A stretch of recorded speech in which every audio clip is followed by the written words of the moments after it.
BJP ने अभी तक, आज बीजेपी की जो सीटें हैं 302 हैं, लगभग 57% सीटें होती हैं और उनके एक भी एमपीज नहीं है। इसका मतलब है कि आप 56% में आपका कहीं भी जगह नहीं। There is no place for you in the 56% of the political space. मुसलमानों के खिलाफ डिस्क्रिमिनेशन, कम्युनल राइट्स जारी रहे। 2014 तक तो ये थोड़े से एक प्रॉपर लेवल पे होता था, लेकिन 2014 के बाद ये ओपनली हो रहा है। जेनोसाइड्स के कॉल दिए जा रहे हैं, लेकिन इन सारी चीजों को कंट्रोल करने के लिए कोई मैकेनिज्म नहीं है, कोई एक्ट।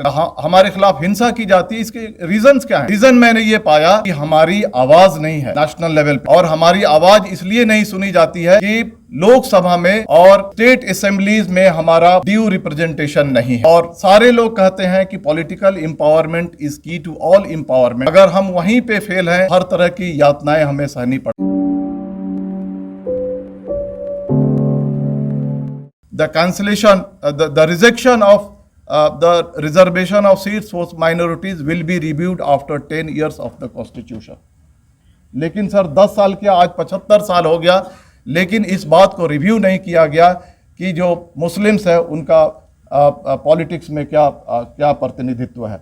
आज हम 75 वर्षगांठ मना रहे हैं, लेकिन पहले प्रधानमंत्री जवाहरलाल नेहरू, सरदार पटेल, मौलाना अबुल कलाम आज़ाद, डॉक्टर अंबेडकर ने कॉन्स्टिट्यूएंट असेंबली में जो वादे किए थे कि 10 साल के बाद हम इस चीज़ को रिव्यू करेंगे, वो आज तक उस चीज़ को पूरा नहीं किया गया है। दूसरा वजह यह है कि जो हमारे इंटरनल रीजन्स है सर, लैक ऑफ लीडरशिप हमारा रीज़न है, और जो पॉलिटिकल सूझबूझ एक होनी चाहिए मुसलमानों में, कहीं ना कहीं उसकी कमी है, जिसकी वजह से हमारी इस तरह की कंडीशंस है। सर एक बात मैं बताना चाहता हूं कि जहां तक टिकट देने की बात है,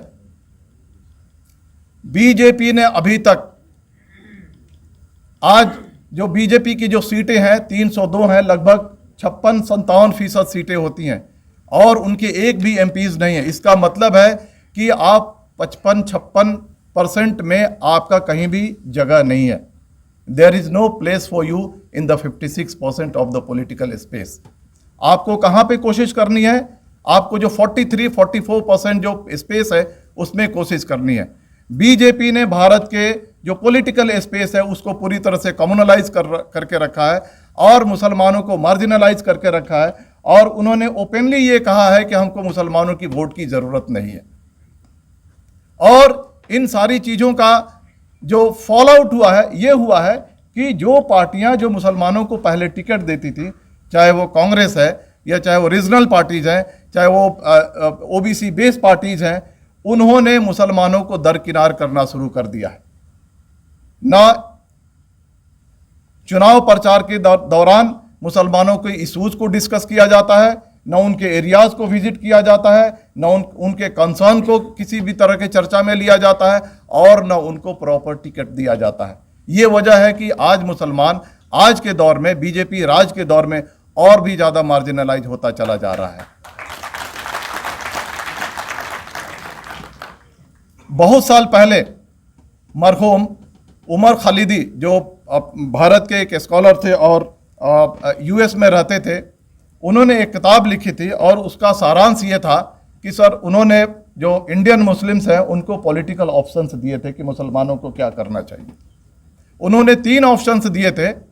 एक ऑप्शन था कि मुसलमानों को पॉलिटिक्स से अलग हो जाना चाहिए and they should make a pressure group, politics से अलग होकर के वो पॉलिटिकल पार्टीज पे अपने स्ट्रेंथ का प्रेशर डालें और अपने काम करवा कर ले।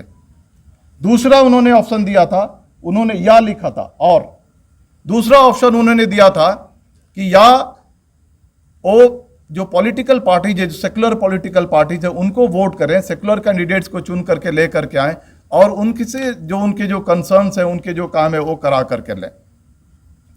तीसरा जो उन्होंने ऑप्शन दिया था कि जो मुस्लिम बेस्ड पॉलिटिकल पार्टीज हैं अपनी लीडरशिप को खड़ी करें और मुस्लिम बेस्ड पॉलिटिकल पार्टीज को वोट करें। सर मैंने जब ये किताब लिखी तो इसमें मैंने जो मुस्लिम डोमिनेटेड जो पार्लियामेंट्री सीट्स हैं उनका भी मैंने जिक्र किया है। मैंने उनके परसेंटेज वाइज यहाँ पे जानकारी भी दी है। 8 स्टेट के असेंबलीज के आंकड़े भी सर मैंने दिए हैं कि किस स्टेट असेंबलीज में किस कॉन्स्टिट्यूंसी में कितने मुस्लिम परसेंटेज है, ये भी मैंने दिया है। इन सारे आंकड़ों का आकलन करने के बाद मैंने सर पाया कि उमर खालिदी साहब के या को मैंने सिर्फ और कर दिया है, हिंदी का और इसलिए किया है कि जहां पे मुसलमानों की आबादी 5 से लेकर के 10% तक है, यानी 1% से लेकर के 10% तक है, वहां पे मुसलमान जो जीतने वाला जो पार्टियां हैं उनसे समझौता करें कि हमको सेफ्टी सिक्योरिटी, हमारे एरियाज में काम, हमारे कंसर्न्स को पूरा कीजिए और हम आपको वोट देंगे। सर मुझे ऐसा लगता, मैंने किताब लिखने के दौरान क्रम में पाया कि ये जो 5 से 10% जहां पे मुसलमान हैं वो सबसे ज़्यादा पावरफुल है। इसलिए पावरफुल है कि जिस पार्टी की तरफ झुकेंगे वो पार्टी जीतेगी। दूसरा मेरा यह है कि मैंने और लगाया है कि जहां पे आबादी 10% से लेकर के 30-35% तक है, वहां पे मुसलमान जो सेकुलर पार्टीज हैं, रीजनल पार्टीज हैं, ओबीसी बेस्ड पार्टीज हैं, उनको वोट करें। और किस कंडीशन पे वोट करें कि भाई हमको प्रॉपर सेफ्टी सिक्योरिटी हमको इंश्योर किया जाए, हमारे काम किए जाएं, जो नगर परिषद, नगर पालिका, जो लोकल बॉडीज हैं वहां पे हमको ड्यू रिप्रेजेंटेशन दिया जाए, और तब जाकर के मुसलमान वहां पे सेकुलर पार्टीज को वोट करें।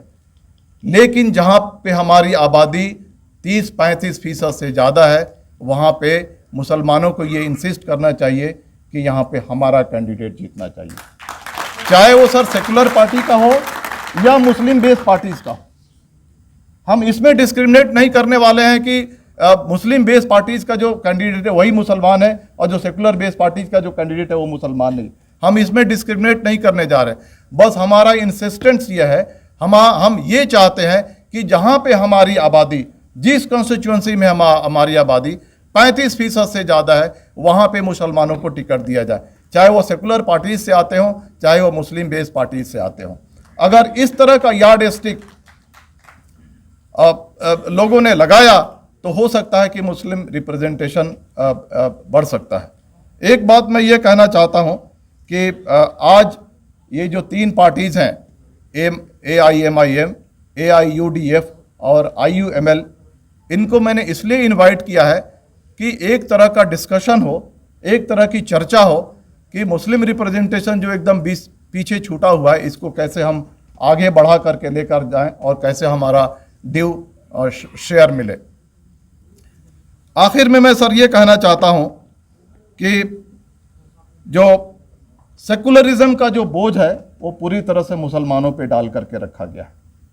यानी किसी अमुक पार्टी को रोकना है, किसी अमुक पार्टी की सरकार नहीं बननी चाहिए, तो उसका पूरा बोझ 14.2% मुसलमानों के ऊपर डाल करके रखा गया। सेकुलरिज्म को जिंदा रखने के लिए, कम्युनलिज्म को हटाने के लिए, किसी अमुक पार्टी को हटाने के लिए क्या सिर्फ मुसलमान ही कुर्बानी देने के लिए है? और लोग कुर्बानी नहीं दे सकते हैं?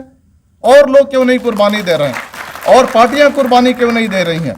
और अगर सर इस देश का अगर मेजॉरिटी चाहता है, सारी पार्टियां चाहती हैं कि अगर इस देश में कम्युनलिज्म खत्म नहीं होगा, हिंदू राष्ट्र आएगा, तो 14.2% आबादी इस चीज को रोक नहीं सकता है। यह डिपेंड करता है मेजॉरिटी कम्युनिटीज पे, यह डिपेंड करता है यहाँ के जो पॉलिटिकल स्टेक होल्डर्स हैं, बड़ी बड़ी पार्टियां हैं, उनको सेकुलरिज्म चाहिए या उनको थियोक्रेटिक स्टेट चाहिए। ये 14.2% आबादी इस चीज को सर रोक नहीं सकता है। और उस चीज को रोकने के लिए मुसलमानों से जो बार बार कुर्बानी दिलाई जा रही है, चाहे वो पार्लियामेंट के सीट्स के लिए क्यों ना हो, चाहे वो स्टेट असेंबलीज के लिए क्यों ना हो, ये मुझे लगता है कि मुसलमानों पे कहीं ना कहीं ज्यादती हो रही है। सर मैंने ये जो किताब लिखी है, इसका मकसद ये है कि जो स्टेक होल्डर्स हैं, पॉलिटिकल पार्टीज हैं, गवर्नमेंट है, इलेक्शन कमीशन ऑफ इंडिया, हमारे स्कॉलर्स हैं, हमारे राइटर्स हैं, हमारे जो 3 जो मुख्य मुस्लिम बेस्ड पार्टीज हैं, इनमें चर्चा हो और एक ये नेशनल इशू बने। क्योंकि सर ये सच्चर कमेटी की रिपोर्ट ने कहा था कि जब तक मुसलमानों के प्रॉब्लम को उनका प्रॉब्लम तस्वूर किया जाएगा, यानी मुस्लिम इश्यूज़ को मुस्लिम इश्यूज़ के तौर पे अगर ट्रीट किया जाएगा, तो वो कभी ख़त्म नहीं होगा। मुसलमानों के इश्यूज़ को, चाहे वो उनका एजुकेशनल सवाल क्यों नहीं हो, चाहे वो उनका सोशियो इकोनॉमिक सवाल क्यों नहीं हो, और यहाँ पे जो हम पॉलिटिकल रिप्रेजेंटेशन की बात कर रहे हैं इसका सवाल क्यों नहीं हो, जब तक उसको नेशनल कंसर्न और नेशनल प्रॉब्लम के तौर पे ट्रीट नहीं किया जाएगा तब तक उसका हल नहीं निकल सकता।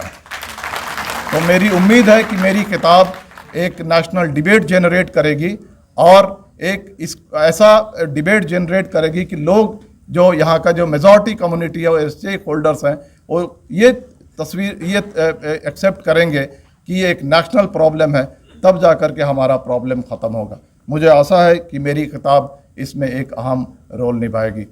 आप सभी सर आए और इस किताब के रिलीज़ का विटनेस बने, आप सभी का मैं शुक्रिया अदा करता हूँ। शुक्रिया, धन्यवाद, जय हिंद।